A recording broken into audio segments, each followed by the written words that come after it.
Terseret kasus korupsi haji, ex-Menteri Agama Gus Yakut di ujung tanduk.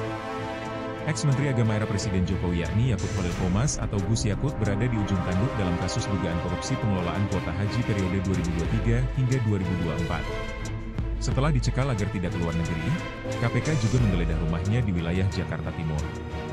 Lembaga anti rasuah menyita sejumlah dokumen hingga barang bukti elektronik, BBE, dari rumah tersebut. Dalam kasus ini, dugaan korupsi kuota haji ini terungkap dari penyelidikan KPK. Mereka memantau distribusi kuota haji tambahan, sebesar 20.000 orang, dari pemerintah Arab Saudi untuk Indonesia pada musim haji 2024.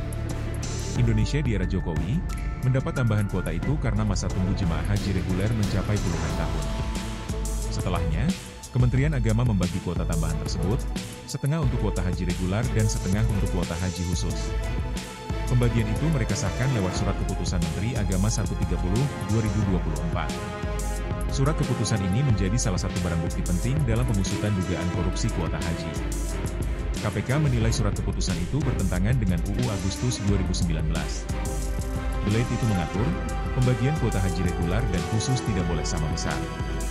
Regulasi itu mengatur agar pembagian kuota reguler sebanyak 92% dan sisanya barulah untuk kuota khusus. KPK kini tengah menelisik orang yang mengawali kebijakan membagi kuota tambahan dari Arab Saudi itu menjadi sama rata antara kuota haji reguler dan khusus. Download Tribun X sekarang, menghadirkan lokal menjadi Indonesia.